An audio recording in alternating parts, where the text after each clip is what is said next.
Is this Earl? This is Earl. Oh my Oh God. my- Hi, Earl. Earl's ears perked up as soon as I said his name. You're our special guest this week. Yes, we love you. Welcome to the Side Out Society podcast, your go-to place for the culture, stories, and community surrounding women's volleyball. I'm one of your hosts, Tiff Oshinsky. And I'm Lindsay Harwood, your other host. All right, Lindsay, I was at your wedding. It was absolutely gorgeous. But as you were leading up to the big day, how much was volleyball on your mind? Oh, not a lot. It's always on my mind to beat my husband whenever we're peppering or playing in the pool. So that's probably the only way it was on my mind during wedding season. What about you? I had, I think I was playing my women's fours adult league because I had players from my women's team come to my wedding. I had some of my old school club teammates at my wedding. One was in my wedding party, but she unfortunately couldn't make it because she was in med school, being awesome. But besides that, I think that was probably the only bit of volleyball that I had associated with my wedding. But you know, our guest today is actually somehow pulling off the ultimate double threat because she's currently planning her dream wedding for this May while simultaneously absolutely dominating in the professional ranks. And that's because she is a defensive architect who spent her collegiate years turning the University of Minnesota into a no-fly zone. A native of Kansas who became a legendary Golden Gopher, she was a three-time All-American and finished her college career with over 500 blocks, which is essentially like building a brick wall in the middle of a Big Ten match. She has carried that dominance straight into the professional ranks, and right now she is the Major League Volleyball leader in blocks and was recently named to her very first MLV All-Star team. She is the founder of the Stand Tall Volleyball Academy and a dog mom to a very lucky pup named Earl. She's a fiber artist phenom, a premier middle blocker for the Columbus Fury, and someone with a very big date circled on the calendar because on May 30th, she's officially trading the jersey in for a wedding dress. Ladies and gentlemen, please welcome the All-Star and bride-to-be, Regan Pittman-Nelson. Hello. Hello. Yay, welcome. Welcome. We're so excited to have you on the podcast. Thank you. I'm excited to be here. Now, I know that you're already officially legally married, Yes. but you're still doing this awesome celebration on May 30th for friends, family, Yeah. Earl, I'm hoping. But how are the wedding plannings go? Because it's only a few months away. You know, I have a great wedding planner. I am very ADHD, so planning a wedding is not my specialty. But that's why I have my best friend, Krista. I was her maid of honor. And she's the organizing type. I'm the boss people around day of type. Perfect. And like the tragedy fixer. And she is the planner and the type A friend. So she has been wonderful by my side. Same with Luke's sister and my wedding planner. So it honestly hasn't been too stressful. We also aren't having like this big, huge wedding. It's definitely just going to be something simple. And, you know, my dad really wanted to walk me down the aisle and just represent Luke and I's love for each other in our new chapters in our lives. That's so sweet. One, it's like a perfect bridesmaid or it's perfect maid of honor to Yes. have. Yes. But wait, tell me about Luke. How did you guys meet? So we actually met at volleyball. And I don't know if the stories would be different if he told it versus if I told it. But we were playing adult volleyball and we needed another middle on our team. I was setting, and this was when I was in retirement before I came out of retirement for this league. And I was like just talking to him, and I'm gonna be honest, I thought he was in high school because of all the friends he hung around were either super young 20s or barely into their 19s. And so once I learned he was a senior in college, I was like, oh, okay. And so then I was asking him, I'm like, does he play volleyball? He played in college. And I just asked him all these personal questions. And then I was like, well, I run a business, and if you ever like want to come work for me, that'd be great, blah, blah, blah. And then at the end of the night, I definitely was flirting with him all night, but he did not think so, apparently. I said, Oh, do you want my personal phone number or my business phone number? And he goes, business is fine. I said, well, I'm going to give you my personal. did he So, get the hint then? no. I still texted him at the end of the night saying, hey, I'm forward. I would love to go get a drink with you. So, and then Sometimes you just got to spell it out for them. I mean, right after that, I put the ball in his court and I have not had to plan a date or touch anything since. So it's been wonderful. That's amazing. And it like works perfectly with your wedding planning also, because is he helping out with your friend to help plan since you're playing? And He, yes and no, but honestly, like our wedding planner, she's on it. She's doing her thing. She was a planner for a facility for like 20 years and she's wanting to get into wedding planning. So she's killing it. So I'm just letting her do her thing. that's awesome. Yeah. I saw, I am not going to lie, while I was researching you, I came across your website for the wedding and I saw that, you said you're allowed to wear jeans, which I think is amazing. And that if they want to dress theme, it's country wildflowers, which that's like a Met Gala theme in my mind, like country wildflowers. But like, where did this idea come from? And like, I can obviously tell that you are a super chill person, which is why the jeans like fits in. But where did the country wildflowers come in? I grew up in Kansas and I'm all about individualism and I've always loved nature. And also I love seeing men in cowboy hats and like, I would love to see my dad and my husband and his dad in cowboy hats. Like, I just think they look so handsome. And so being from Kansas, I think that definitely had a inspiration to that. But honestly, I just really want my dad to wear a cowboy hat walking me down the aisle. We had my aunt's wedding a couple years ago and he just looked so good. And I was like, you know what? We're going Western and wildflower. And yeah. Oh, I'm dying to see the pictures once it happens. It sounds so sweet. So is the wedding in Kansas? No, it's actually in Minnesota. We thought it'd be easier to do it in Minnesota. And we kind of both have family in different areas, but most of my family lives in Kansas. So it's about a 7-hour drive. A lot of our friends and family that we want to come live in Minnesota. Sorry, I just had a friend. This is Ziggy. Hi, Ziggy. He's a little kitty. He's so cute. Wait, how old is he now, Tib? He's about 6.5 months, which is why he's everywhere. Yeah, we have two. We have Ziggy and Misty. Misty's a little younger, not from the same litter, obviously. And because of that, they fight a lot. And so I'm dealing with some just crazy kitten chaos. Right, bud? Yeah. Anyway.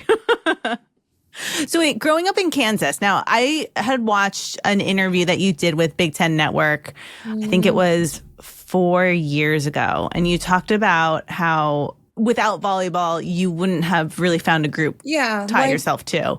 For sure, I was an outcast for so long. I just felt like I wasn't able to find my group because, I'm always trying to find something new and I'm always searching to find new people. And like, not everyone is intrigued in, the things that I'm intrigued in, like knitting and crocheting and spinning yarn. Like I have a lot of hobbies that grandmas love me. They love me, but not so much people around my age. But everywhere I've gone with the PVF, I've taught at least one or two teammates to knit or crochet and they've like kept up with it. I love that. Yeah. Well, I was going to ask you what you were like as a kid growing up in Kansas and how you actually found volleyball to begin with. So my mom actually, my mom's very athletic, but she grew up in the middle of nowhere, Western Kansas, where like she had opportunities to play sports, but she didn't have like crazy amount of opportunities just because it's a different time back then. But she was very, very athletic.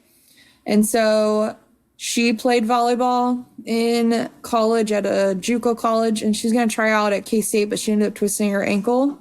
Oh, no. So my mom has always been really interested in volleyball. And so she put me in it when I was like 5th grade. And I was like, Mom, I don't like this sport. Like, I want to play, I like playing basketball because of the blood and things. Like, I was like, okay. And so she ended up enrolling me in volleyball in 8th grade again.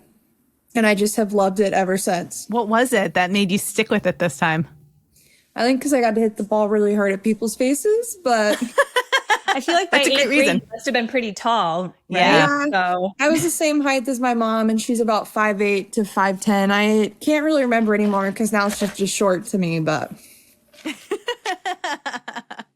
that's amazing. So, okay. So 8th grade, you start playing. What happened between like 8th grade and then being recruited for Minnesota? You were just, did something click? You're like, I'm actually really good at this and I want to be doing this. How did that whole process go? well, my freshman year going into St. Thomas Aquinas, which is known as like a volleyball private school in Kansas.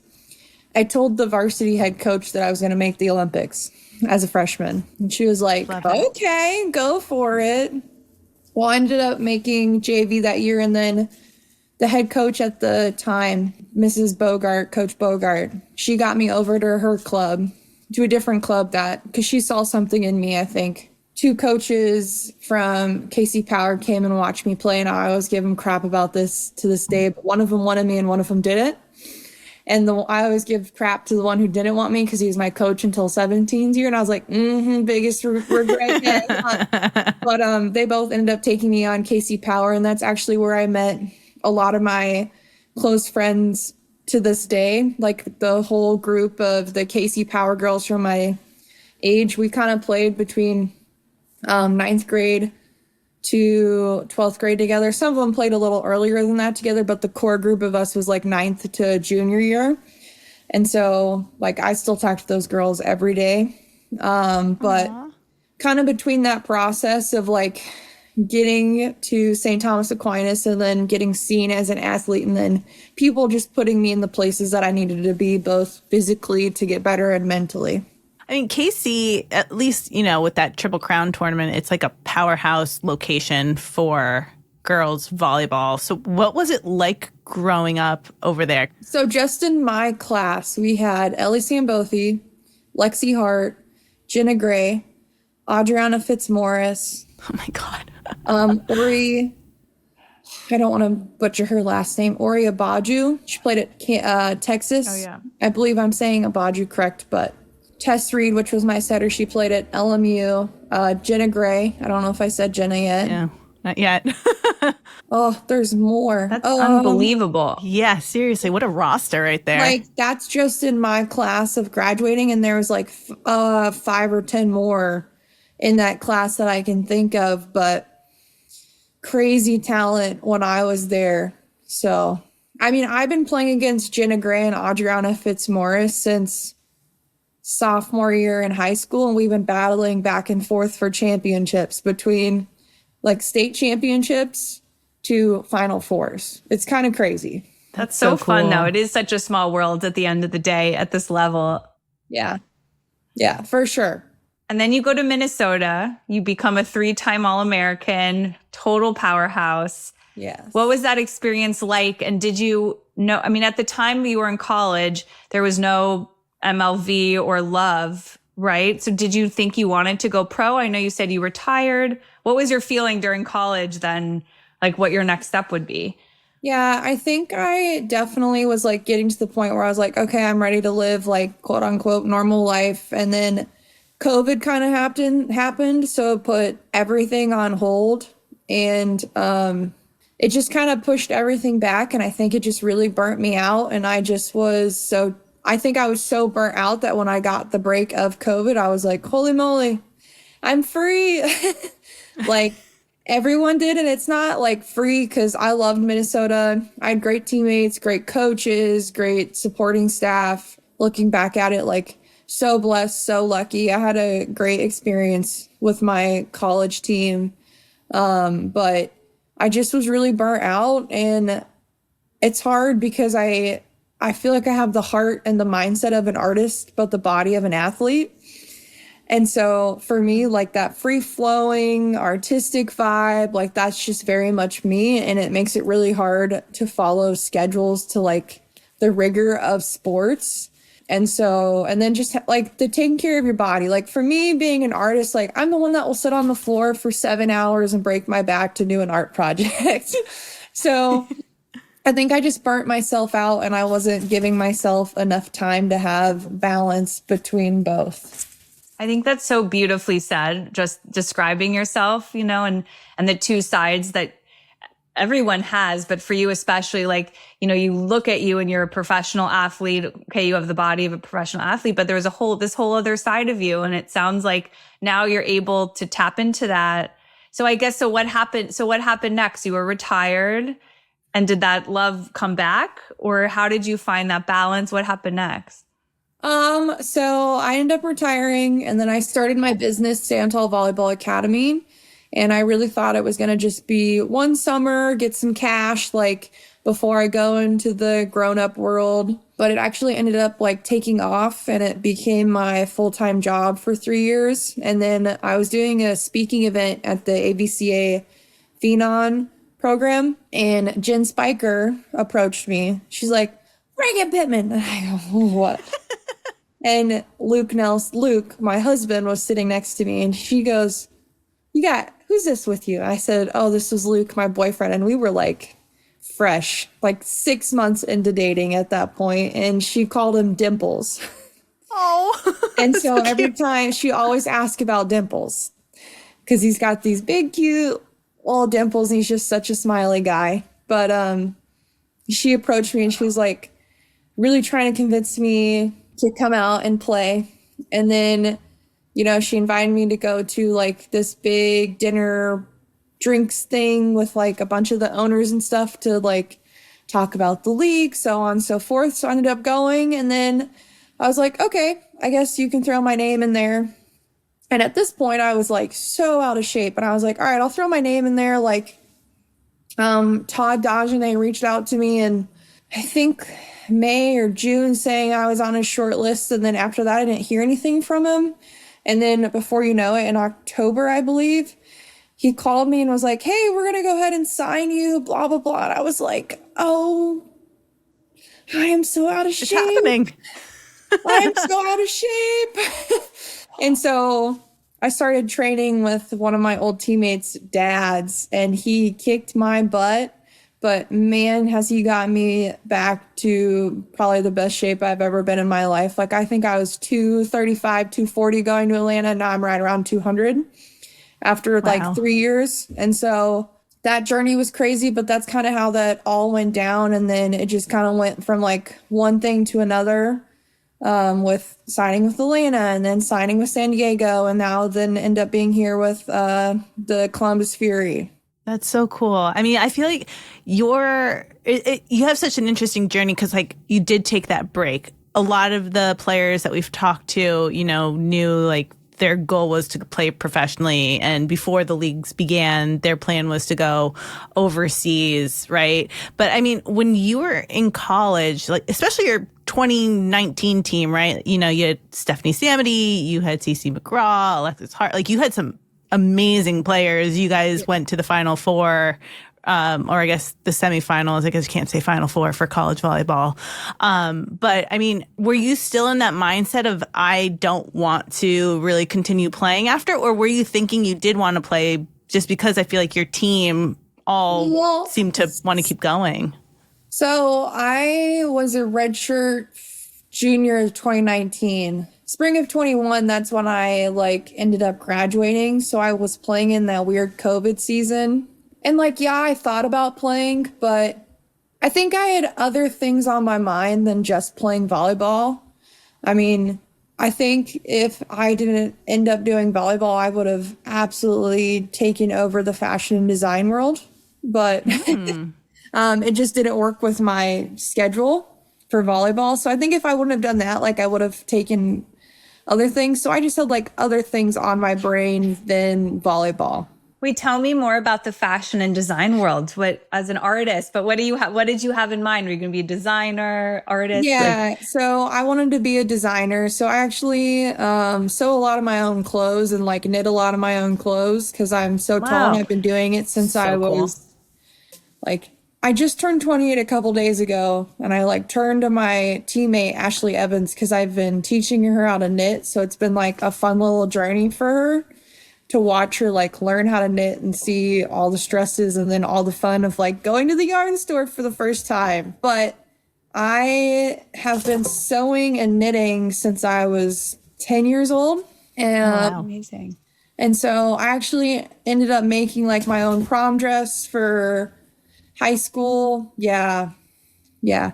And then So cool. yeah, during COVID, I actually launched a business called Designs by Lucille, which Lucille is my great grandma's name. Her name was Lucille O'Neill and my middle name is O'Neill. So I thought I'd call it that.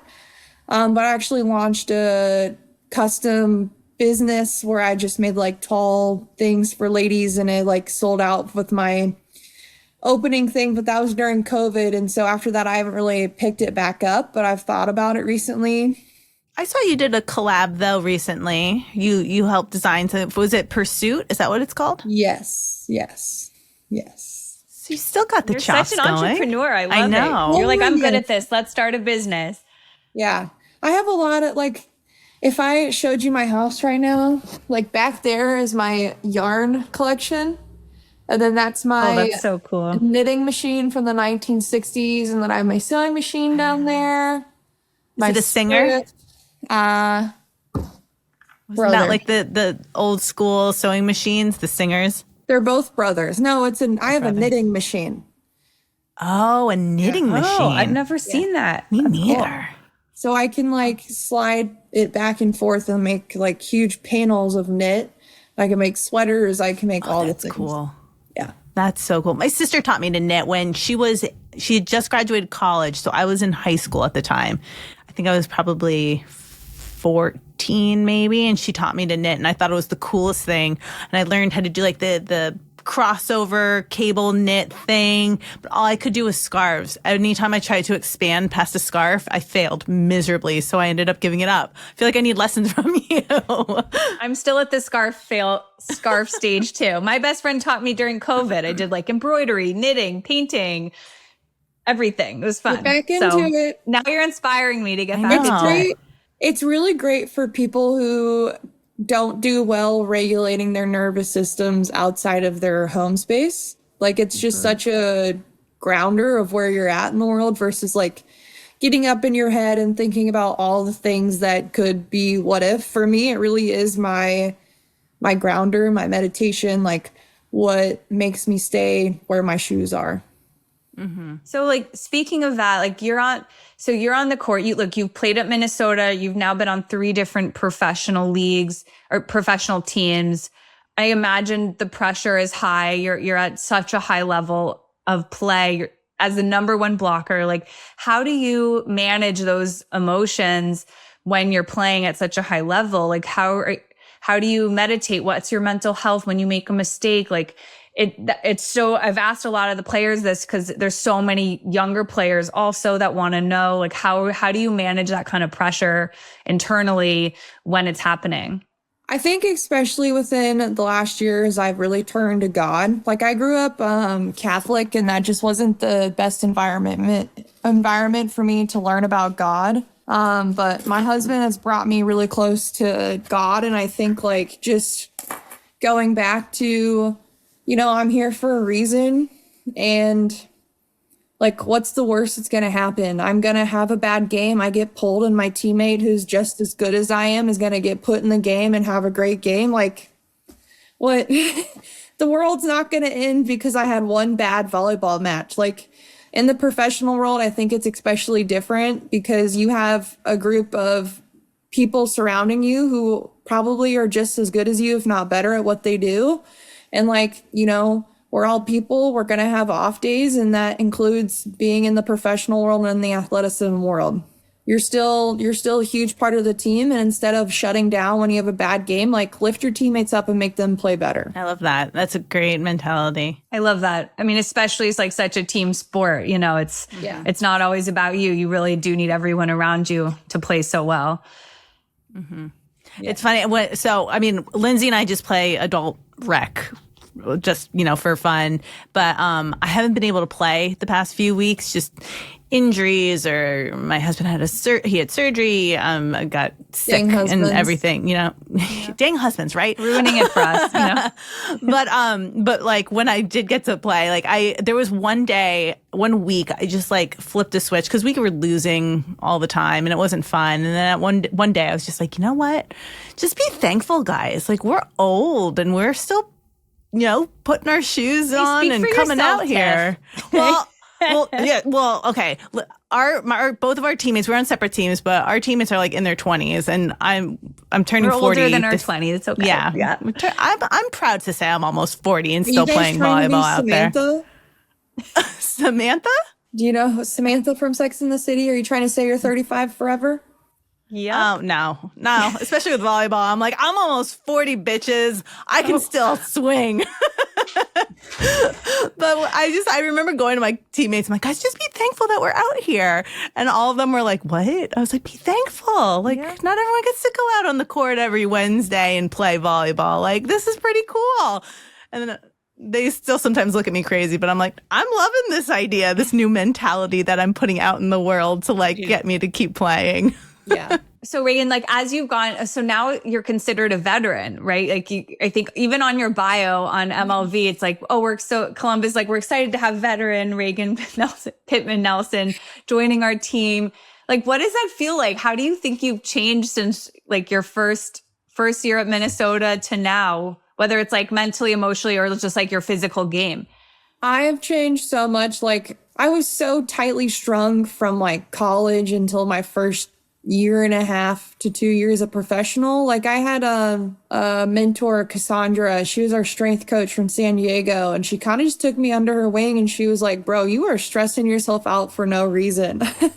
And so she's really been a huge grounding person for me, and she kind of has helped reinvent my mind state, and then just like calming my nervous system and being in the moment and being present and just being grateful for what I have had given to me. Not every athlete can take 3 years off of playing women's sixes and then jump back in like nothing happened. I mean, my body definitely felt like something happened after that first week of training camp. But, I jumped back in. I jumped into a new position at Atlanta on right side. And after that, like, it just kind of was like, all right, I guess we're going. But she really has helped me realize how lucky and blessed I am. And, I'm not as anxious as I was. I'm much calmer.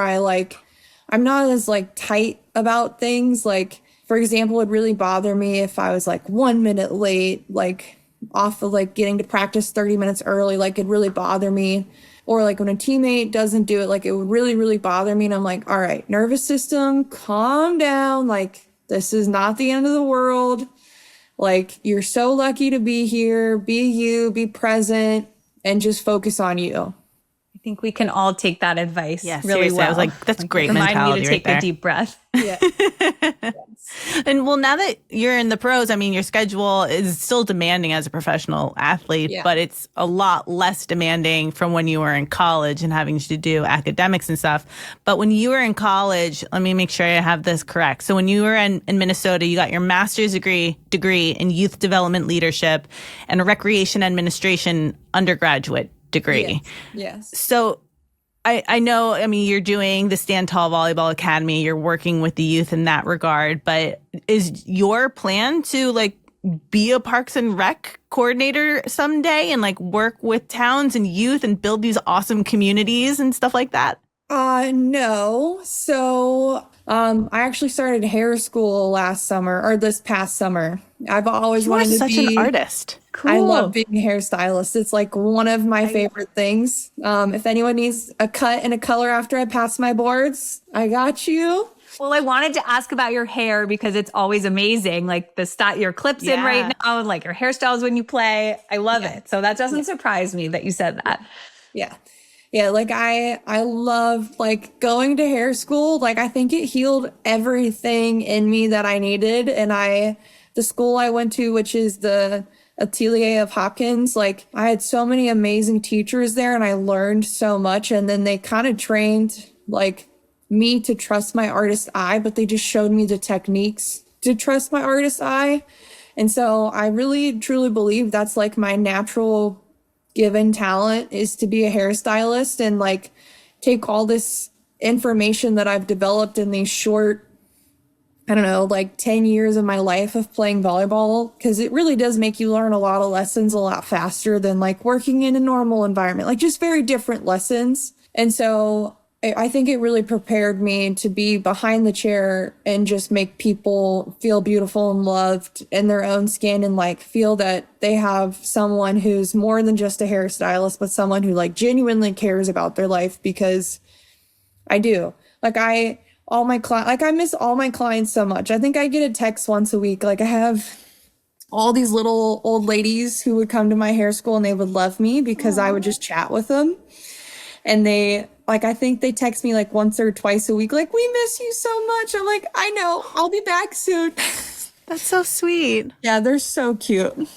Oh, I love this. Like I said, you're so fascinating and cool and artistic and grounded. Like I love like your aura and everything that you bring. It's just, Thank you. awesome. It's awesome. That's why I'm so glad we're doing this podcast, because we never know so many of the stuff, and like we can see your stats online, but that doesn't tell the whole story of who you are. It's so great. It's so great to know this. Yeah, people like they like see me on the court and they know that I like have a few quirks just with how I do my hair, how I celebrate. Like I'm so quirky with fans, but a lot of people like they don't really know me because I don't really show my art off online. It's kind of like, not that I think I would love to sell my artwork and like make it my full-time job, but I haven't done it yet just because, you know, it's just been for me and my family and friends and just like for people to enjoy. But at some point, I definitely want to get into like selling my knitwear and things like that and like sewing and stuff. But when people start to get to know me off the court, they're like, holy moly, dude, you do a lot of things. I'm like, yeah, ADHD will do that to you. So it's a lot of talents. A lot of talent. Well, with everything that you're doing and now you being in hair school, like, MLV just announced this Minnesota team. You've now played 3 years in the league, probably longer than you thought you would, considering you retired for a period of time. Do you think that you want to keep playing, potentially go to Minnesota so you're kind of back in that area? Or how long do you think you want to keep playing for with all of these awesome other side quests and awesome passions that you're doing? I actually originally wasn't going. This like San Diego was going to be my last year just because I was tired of it. I was tired of living away from my husband. I was tired of living away from like I have this little awesome community. I was tired of living away from it. And Angel made me an offer like that I couldn't resist with this team and so many amazing opportunities for me to come to Columbus. So I actually wasn't going to play, but I ended up playing this year and I'm happy that I did.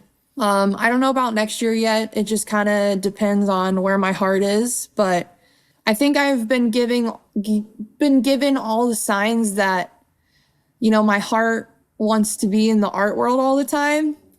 But sometimes my ego can't let go of that RPN on the court. And so I just want to go where my heart wants to go.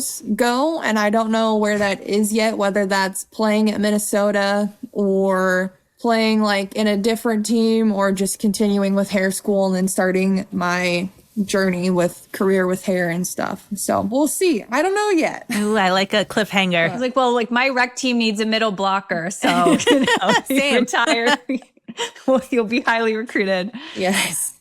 Should we do the side out sprint, Tiff? Yes. But before we do, we need to ask about MLV All-Star. Oh, yes, of course. I've been so fascinated about like your life and journey that I feel like we missed one of the big headlines, which is, you made the All-Star team. What went through your mind when you heard your name called? Yeah, I had this dream actually a while back, which was kind of crazy, like the summer of this. So the reason why I did the name Pittman-Nelson is only for our future kids to be able to see that there was a jersey with both my name on it and their dad's last name on it. Aww. And so I had this dream that I was going to have a white All-Star jersey. And I just think it's kind of funny how I ended up being on the All-Star team and then wearing a white jersey. And so like, that's the jersey I'm going to like hang up on my wall to remember my career by. But just like really honored, excited. And, you know, I couldn't have done it without the people around me this year. Like I've had great teammates and like the coaches have been great. And so just really excitement and just truly honored to be able to represent the league after being on such a journey from the past 2 years before me. So just really, really honored. It's going to be a nice jersey to have up on your wall.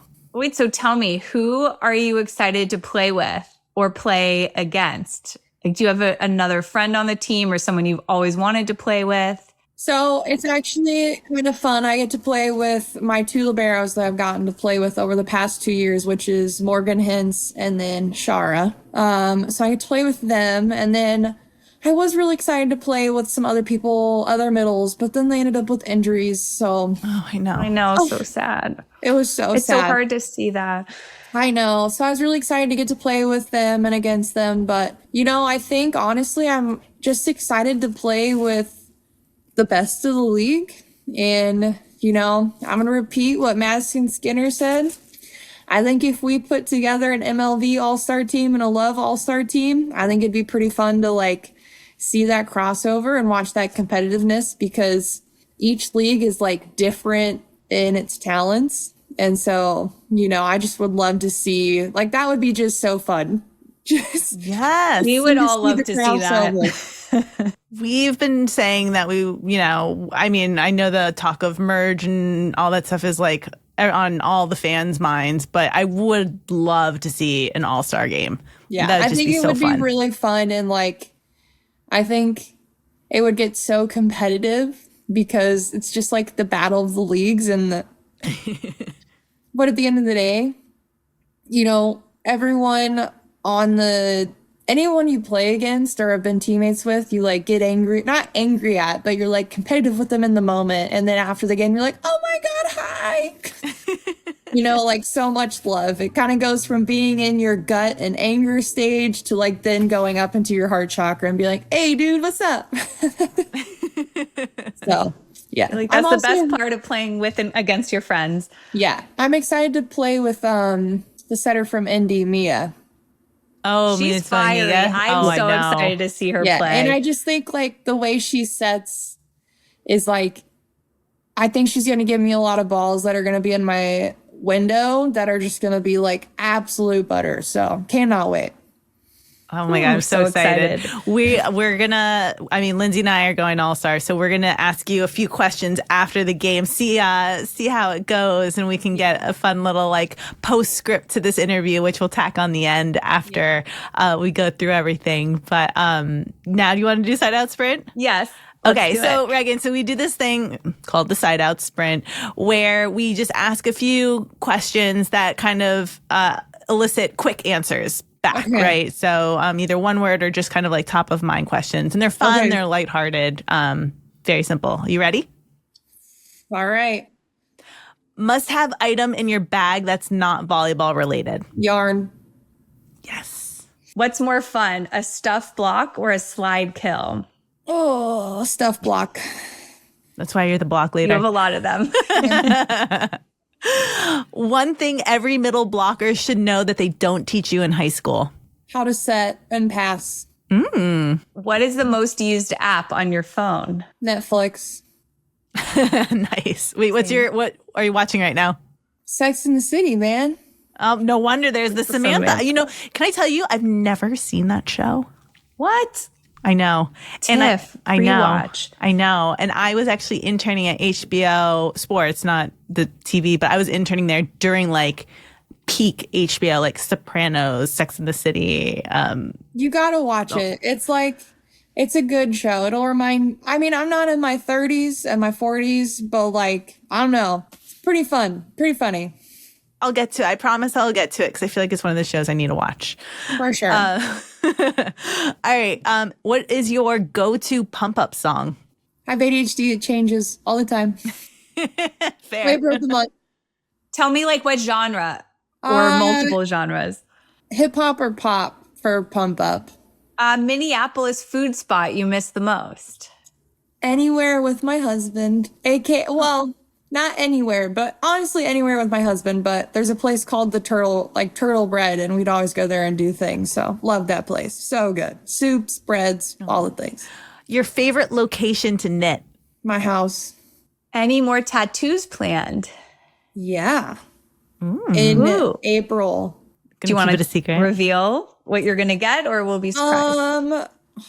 Good thing my grandpa will just see it at the wedding and not hear it on the podcast. But I'm going to finish up the coloring here, hopefully. And then actually I have a tattoo down my spine that says Stand Tall. And then it's going to kind of look like fairy wings. And then the fairy wings are going to have like moments of like fraying, but they're going to like still be built. So it's like you can knock me down and like destroy my wings, but I'll always be flying kind of reference. I love that. Yeah. That's so beautiful. So thoughtful. My goodness. And then hopefully at some point I can get a little Western Earl, which... oh my God, cute. yes. Yeah. So cute. One of my bridesmaids, Tess, she was one of my teammates on my high school team, and she's a graphic designer. So she made all my logoing for my business. So this is I love awesome. it. One of them. We designed one. I love that. Minnesota coffee shop, and we're giggling for 4 hours. Design. So stupid. It's so adorable. I love that. Your go-to order at a coffee shop? Iced lavender latte if it's summer, or like over 60 hot lavender latte, but it's got to have good microfoam in it to count as a latte. And I want to go to a real coffee shop, not a Starbucks, not a Caribou, a real coffee shop where they make real drinks. Yeah. Good coffee. Yeah, good coffee. It's very important. Okay, and our very last one. Is there a reality show you would actually love to go on? I think I would do really well on WWE. Oh. If anyone from WWE is hearing this, I do have a background in wrestling, and I also grew up with my babysitter being a heavyweight wrestler and my brother. So, WWE, hit me up. You are a lady of so many skills. I'm so impressed. I want to. Can we elaborate real quick? What background in wrestling? What does that mean? So I wrestled from like 3rd grade to 5th grade. That is so awesome. Oh my gosh, you are I'm idolizing you. You have just jumped to the top of my list of favorite people of all time. Oh my gosh. Thank you. But my brother, so my babysitter, his name was Austin Ham. And I think he babysat us from like when we were 8 to like 8 years old to I was probably like 13 when we stopped. But he was a heavyweight wrestler. Now he actually competes in strongman competitions. Wow. And my brother was also a wrestler. So we used to like do wrestling moves all the time. So I just like, people never know it, but like if anyone were to come at me, I'm like, I'm just waiting for my time to let shit fly. So like I'm waiting for my moment. I'm waiting for my moment for someone to pop up at a gas station. Like I'm gas station ready, as our strength coach here in Columbus would say, like waiting for my moment. But yeah, I wrestled for 2 years in elementary school and it was so fun. But I also did like martial arts and karate. Like my parents found it very important that I knew how to protect myself if anything were to happen. Smart. And, you know, no one really wants to mess with a 6'4" beast. So, like, I haven't had my moment yet, but when it does come, I will take full advantage of it. Out. Oh my gosh, Regan, it has been such a pleasure speaking with you. We've taken up so much of your time, but like just learning your story and everything that you do on the court, off the court, your mentality, everything about you is just amazing. And I'm so happy that we got to spend this time and learn about you.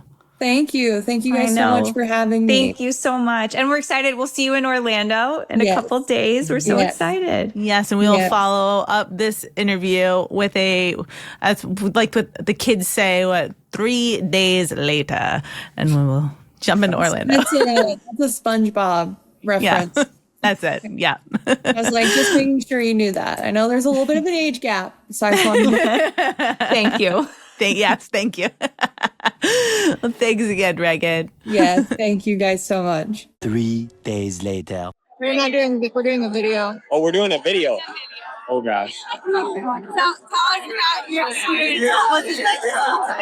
had a great time, but nothing beats seeing my husband up in the stands cheering me on. I saw at the very beginning you threw the ball, the mini volleyball to your husband. Of course. You just saw him out there. I was looking for him and he was nowhere to be seen. And then right before I went to throw the ball, I found him and I was like, all right. So, of course, I had to give it to my husband. Who else? That'll be going up on the mantle for sure. Did you see his sign? Yes, of course. And I do the dishes, by the way. He does not. I do the dishes. Like something from the weekend that you just Playing with the best and just having fun. No pressure. Nice. And overall, what did it feel like to be an all-star playing with the It's an honor. Always an honor. Never expected, always an honor.